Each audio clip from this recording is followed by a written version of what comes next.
Lalu apa yang bisa dilakukan pemimpin negara-negara pendukung kemerdekaan Palestina untuk menekan Israel? Siapa yang akan memainkan peran kunci untuk mendorong Israel mengakui kemerdekaan Palestina? Kita bahas bersama pakar hubungan internasional sekaligus pendiri Lembaga Penelitian Independent Synergy Policies, Mbak Dina Prapto Raharja. Mbak Dina, selamat petang. Selamat petang. Mbak Dina, dari sidang umum PBB kemarin secara de facto sudah begitu banyak negara yang kemudian mengakui Palestina meskipun Amerika Serikat masih menolak. Lalu realisasi konkret apa yang kemudian harus dilakukan, Mbak Dina?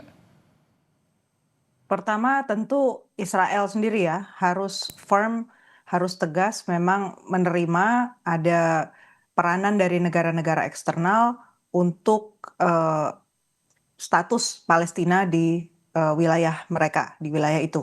Jadi kalau sebelumnya Israel mengambil peran main hakim sendiri gitu ya untuk mendapatkan apa yang dia mau, sekarang jelas negara-negara dunia menginginkan peranan yang lebih besar buat negara lain menentukan nasib Palestina. Bagaimana kemudian untuk mewujudkan hal itu, Mbak Dina? Karena kita tahu bahwa nampaknya juga Israel sampai dengan saat ini masih dalam tanda kutip keras kepala untuk kemudian tidak mengakui Palestina. Betul. Dan mengambil alih wilayah yang sudah diduduki oleh Israel itu tentu bukan pekerjaan yang mudah. Kalau dilihat dari perkembangan berita di Israel, kelompok garis kanan yang notabene tentu saja adalah pendukung dari Perdana Menteri Netanyahu itu masih fix ya, masih tetap ingin mengambil alih wilayah Gaza sekaligus juga wilayah tepi barat itu mereka ingin juga diambil full begitu.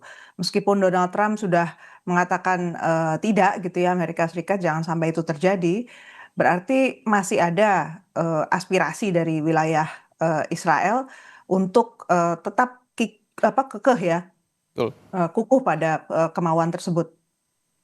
Bahwa kita tahu juga sejumlah negara Eropa bahkan Inggris juga nampaknya sudah mulai mengakui Palestina tetapi Amerika Serikat belum. Apakah artinya negara-negara ini harus mendesak Amerika Serikat untuk kemudian mendukung Palestina? Memang harus begitu, cuman masalahnya semudah itu atau tidak. Jadi Oke. kalau kita mau zoom out sedikit apa yang terjadi di tingkat global sekarang, masalah yang dibuat atau bahkan diciptakan oleh Amerika Serikat sendiri di tingkat global itu macam-macam. Jadi saya kira yang ada di kepalanya Presiden Amerika Serikat sekarang bukan melulu hanya masalah Timur Tengah Oke. atau Israel Palestina, tapi dia punya ada agenda Cina, ada agenda Rusia, ada agenda Uni Eropa, dan semuanya itu belum ada yang dealnya fix. Ada Korea, jadi saya melihat ini sangat tergantung juga Amerika Serikat itu sebenarnya mau memainkan kartu apa. Dan jelas Donald Trump pasti mencari deal yang menguntungkan Amerika Serikat terutama.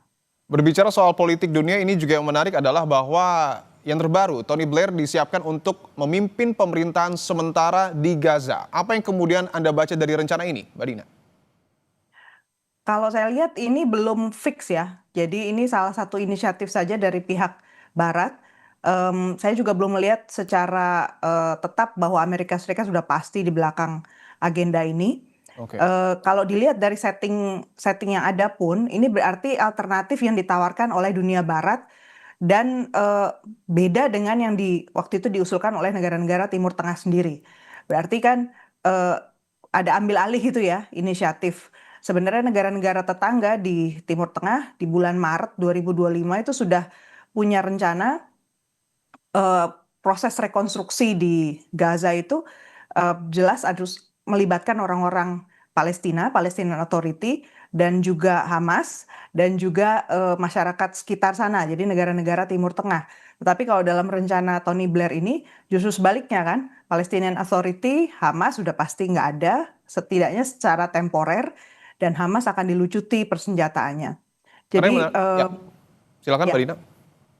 jadi artinya ini ada dua model yang berbeda masih competing plus lagi Amerika Serikat setahu saya juga belum mundur juga ya dari agenda rencana pertamanya dia 21 point plan itu untuk menciptakan proses perdamaian tapi versinya Amerika Serikat. Oke, menurut Anda siapa yang memiliki peran penting ataupun posisi yang paling kuat untuk kemudian mendorong Israel agar juga mengakui Palestina? Negara mana, Mbak? Yang pasti Amerika Serikat, tapi juga Inggris itu punya Oke. peranan penting di sini. Kalau negara-negara Eropa yang lain saya lihat belum ada yang bersuara ya. Padahal penting juga mereka bersuara. Posisi mereka itu lebih dari sekedar memberikan pengakuan, misalnya dari Macron gitu ya. Posisi mereka ini sebenarnya di mana? Karena tindak lanjutnya adalah follow up-nya untuk menciptakan stabilitas di sana. Otoritas manapun yang diberi kepercayaan untuk berproses ya, menciptakan governance yang baru, tata kelola yang baru, itu harus mendapatkan kepercayaan dari bukan hanya orang Palestina, tapi juga Israel dan juga negara-negara di sekelilingnya, karena stakeholder-nya atau pemangku kepentingannya kan di sana ya. Karena yang kita tahu juga kurang lebih sudah terdapat 157 negara ya Mbak yang mendukung Palestina, termasuk juga negara-negara Eropa yang tadi Anda sebut belum bersuara. Apa yang kemudian harus dilakukan agar realisasi penanganan konflik di Gaza ini terwujud? Satu, senjata. Jadi rupanya yang bersepakat untuk menghentikan memberi senjata kepada Israel itu belum semua atau belum yang utama.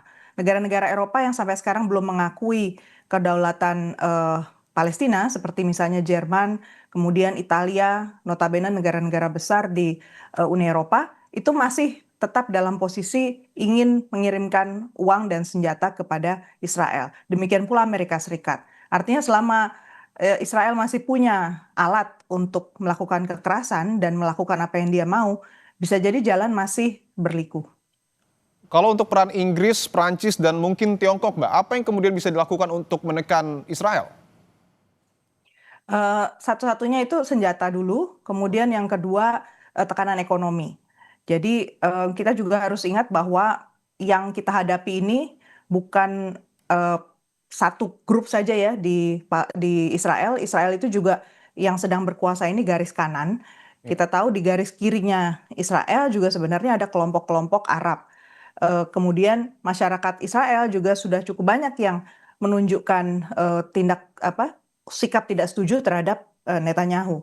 Jadi kalau kita mau menggunakan berbagai macam cara untuk menekan Israel, sebenarnya kita harus masuk dari berbagai lini ya. Oke, tadi Mbak Dina juga sempat menyebutkan bahwa salah satu langkahnya adalah melakukan tekanan ekonomi. Konkretnya seperti apa Mbak yang bisa dilakukan oleh negara-negara yang kemudian sudah mendukung Palestina untuk menekan Israel? Israel itu merupakan mitra dagang penting untuk banyak negara di Eropa, termasuk juga dengan Inggris, termasuk juga dengan Amerika Serikat. Memang senjata itu salah satu produk utama mereka, tapi juga ada teknologi dan juga ada sejumlah barang mewah yang basisnya teknologi ya, yang diekspor oleh Israel. Sebenarnya yang diharapkan misalnya dari negara-negara Uni Eropa adalah mereka segera mereview dan menghentikan berdagang dengan Israel, sama seperti halnya mereka pernah memberikan sanksi kepada Rusia, mereka harusnya melakukan hal yang sama karena Israel sama-sama telah melanggar international law atau hukum internasional. Kenyataannya di sini belum nampak ada kesamaan cara pandang di antara negara-negara Uni Eropa, double standard begitu. Oke, mungkin ini akan menjadi pertanyaan terakhir Mbak Dina, bahwa kita tahu juga di sidang umum PBB, Presiden Prabowo menegaskan two-state solution. Sejauh mana pernyataan Prabowo ini akan didengar dan dipertimbangkan oleh negara-negara lain? Two-state solution itu konsisten ya disuarakan oleh bukan hanya Indonesia tapi juga negara-negara lain di Timur Tengah dan seharusnya tetap kita jaga tidak boleh dinegosiasikan begitu. Memang dua negara itu harus ada, tapi tentu saya memberi catatan khusus ya.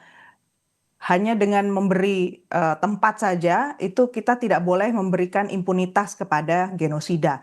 Jadi yang jadi catatan saya besar-besar di situ adalah kita nggak boleh memberi excuse untuk menjaga kedaulatan Israel karena Israel adalah pelanggar kedaulatan buat negara lain. Oke, itu yang kemudian harus digarisbawahi oleh pemerintah kita. Terima kasih Mbak Dina Prapto Raharja telah bergabung di Kompas Petang.